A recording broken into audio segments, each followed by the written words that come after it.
Bismillahirrahmanirrahim. Assalamu alaikum students. This is your teacher Miss Sana, and today we have our lecture number 3 of chapter 2 chemical combination. Last lectures में हमने first law of chemical composition और second law को study किया था. आज हमारा third law which law of multiple proportion है. इस लॉ को डिज़ाइन किया है जॉन डाल्टन ने, और उन्होंने ये बताया है कि जब कोई एलिमेंट किसी दूसरे एलिमेंट के साथ कंबाइन होता है तो उसमें ज़रूरी नहीं है कि वो किसी एक ही रेशियो के साथ कंबाइन हो, बल्कि वो एक से ज़्यादा रेशियो के साथ भी उसके साथ रिएक्शन कर सकता है. स्टेटमेंट ये कहती है कि if two elements combine form more than one compound mass of one element that combine with the fixed mass of the other element are in the ratio of small whole numbers और simple multiplication.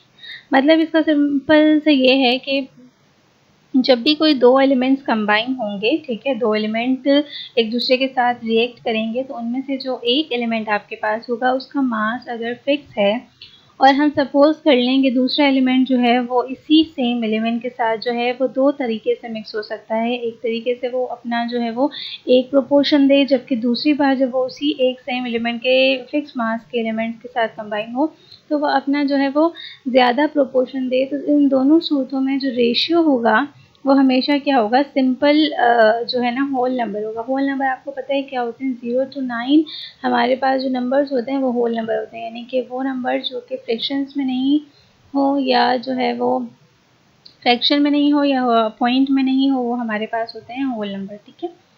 अच्छा, example से आपको ज़्यादा easily समझ आएगा. जैसे कि carbon है, ठीक है, कार्बन और ऑक्सीजन दो एलिमेंट हमारे पास हैं और ये दो एलिमेंट जो है वो दो तरीक़ों से मिलकर दो तरह के कंपाउंड बनाते हैं जिनको हम CO अगर मिलता है, यानी कि एक कार्बन और एक ऑक्सीजन जब कंबाइन होते हैं तो हमारे पास बनता है कार्बन मोनोऑक्साइड.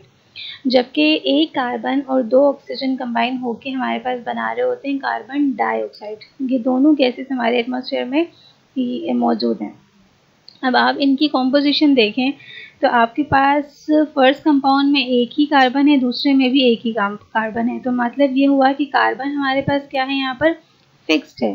तो कार्बन का मास भी क्या होगा, हमारे पास फिक्स्ड होगा. तो ये फर्स्ट आप कॉलम में देखें, थर्ड कॉलम में जब आप देखेंगे जहाँ मास ऑफ कार्बन लिखा हुआ है वहाँ पर दोनों जगहों पर दोनों कंपाउंड का कार्बन का मास जो है वो सेम है, क्योंकि दोनों में एक ही कार्बन यूज़ हुआ है. जबकि वेरिएबिलिटी किसके अंदर है, हमारे सेकंड एलिमेंट के अंदर है, जो कि है ऑक्सीजन. फर्स्ट वाले कंपाउंड के अंदर हमारा जो वेरिएबल एलिमेंट है ऑक्सीजन वो एक है, 1 मोल ऑक्सीजन का इस्तेमाल हुआ. इसका मतलब 1 मोल ऑक्सीजन जो है उसका जो मास होता है वो होता है 16. जबकि दूसरा जो कार्बन डाइऑक्साइड है, कार्बन डाइऑक्साइड के अंदर ऑक्सीजन कितने हैं, 2 मोल्स हैं ऑक्सीजन के. इस वजह से उसका जो मास है, जब आप 16 को 2 से मल्टीप्लाई करेंगे तो वो क्या आएगा, 32. यहाँ पर ऑक्सीजन का मास 32 है, जबकि ऊपर जो कार्बन मोनोऑक्साइड है वहाँ ऑक्सीजन का मास जो है वो 16 है.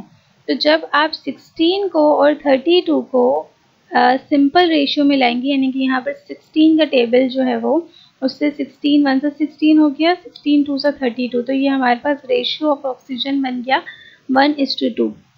तो लॉ ये कहता है कि जो फिक्स्ड मास का एलिमेंट है उसके साथ जो वेरिएबल मास का जो एलिमेंट कंबाइन हो रहा है तो दोनों या दो से ज़्यादा, जितने भी यहाँ पर जो दो कंपाउंड्स बन रहे हैं, दो से ज़्यादा भी बन सकते हैं, तो वो जितने भी कंपाउंड्स होंगे उन कंपाउंड्स के अंदर जो वेरिएबल मास का एलिमेंट होगा उनका आपस में जो रेशियो होगा वो हमेशा सिंपल होल नंबर होगा.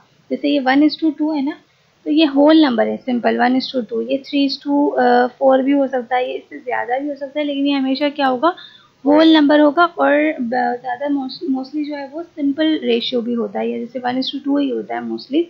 तो लेकिन ये होगा हमेशा होल नंबर 1:2. ये पॉइंट में, ये ऐसे नहीं हो सकता कि 1/2 2/3. ये फ्रैक्शन में नहीं हो सकता. ये 1.2 रेशियो 2.4 भी नहीं हो सकता. पॉइंट और फ्रैक्शन में नहीं हो सकता, बल्कि फिक्स्ड होल नंबर होगा 1:2. तो ये इसकी एग्जाम्पल हुई. होप कि आपको यहाँ तक समझ में आ गया होगा. We will move to the next law.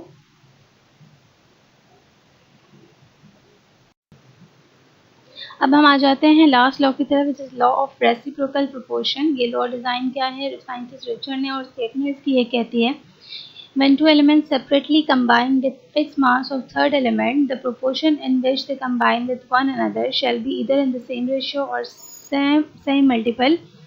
simple multiple of it. जिसका मतलब ये है कि कोई भी दो डिफरेंट एलिमेंट किसी एक थर्ड एलिमेंट से उसके फिक्स रेशियो के साथ जब कंबाइन होते हैं तो आपस में जब उन दोनों का कॉम्बिनेशन होगा और उन दोनों के रिएक्शन से जो प्रोडक्ट बनेगा तो उनका रेशियो भी सेम होगा उस रेशियो से जो वो सेपरेटली थर्ड एलिमेंट के साथ कंबाइन हुए थे और तब रेशियो उनका बना था।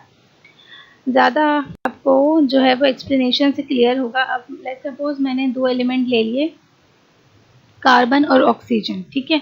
अब कार्बन और ऑक्सीजन को हम सेपरेटली किसके साथ, थर्ड एलिमेंट के साथ कंबाइन करेंगे, विच विल बी हाइड्रोजन, ठीक है। अब पहले जो है वो मैंने कार्बन को हाइड्रोजन के साथ कंबाइन किया, तो कार्बन और हाइड्रोजन जो है उनका सिंपल रिएक्शन जब होता है तो वो CH4 यानी कि मीथेन की फॉर्मेशन करते हैं। और मीथेन की फॉर्मेशन में हमारे पास जब हम रेशियो निकालेंगे कार्बन और हाइड्रोजन का, तो कार्बन क्योंकि एक ही इस्तेमाल हुआ है तो कार्बन का जो मास होगा, एटॉमिक मास, वो 12 ग्राम होगा, जबकि एक हाइड्रोजन का एटॉमिक मास 1 ग्राम होता है। तो यहाँ पर 4 इस्तेमाल हुए हैं तो 4 ग्राम।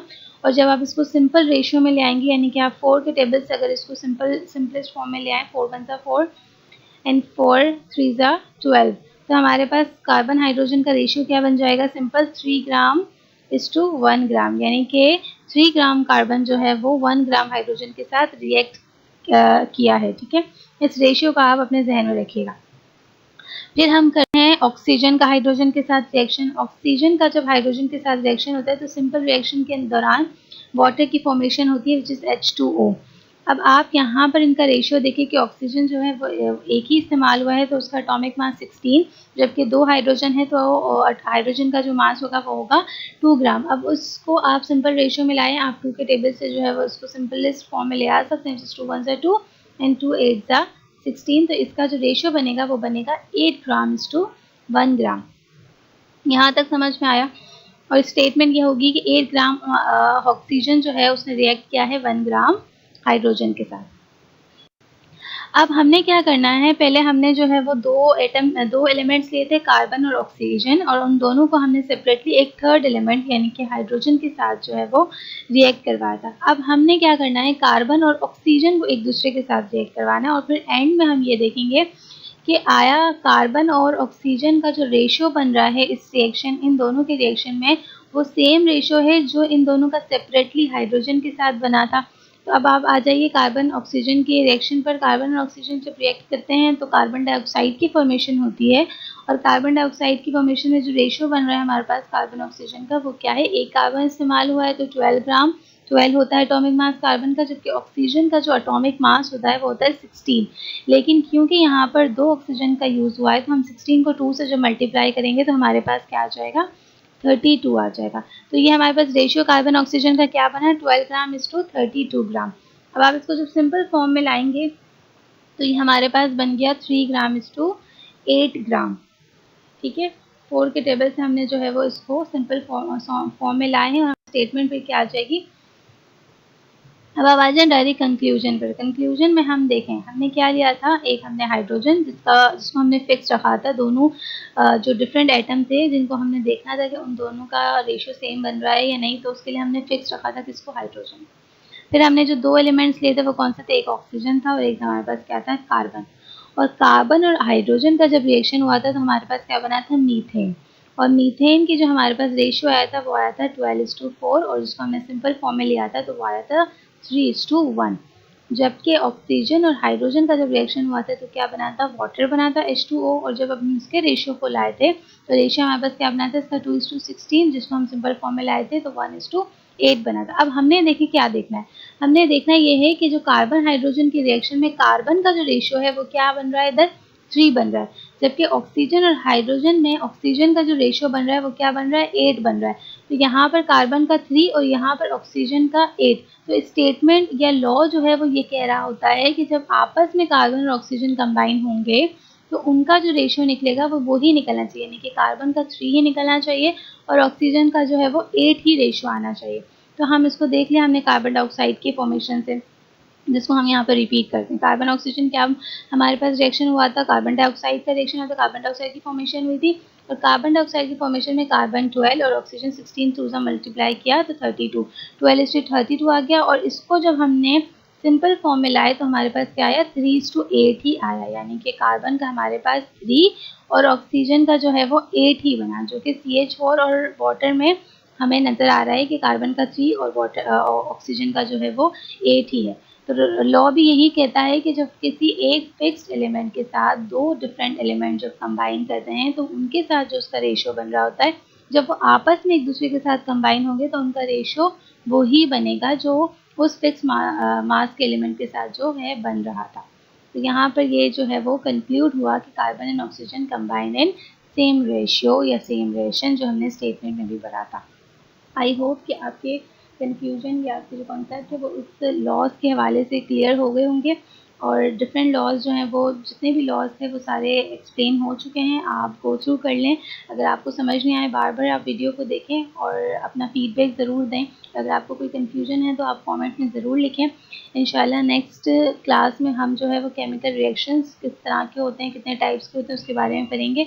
और आज की वीडियो यहाँ कंप्लीट हुई। Hope you have a great day. अल्लाह हाफ़िज़।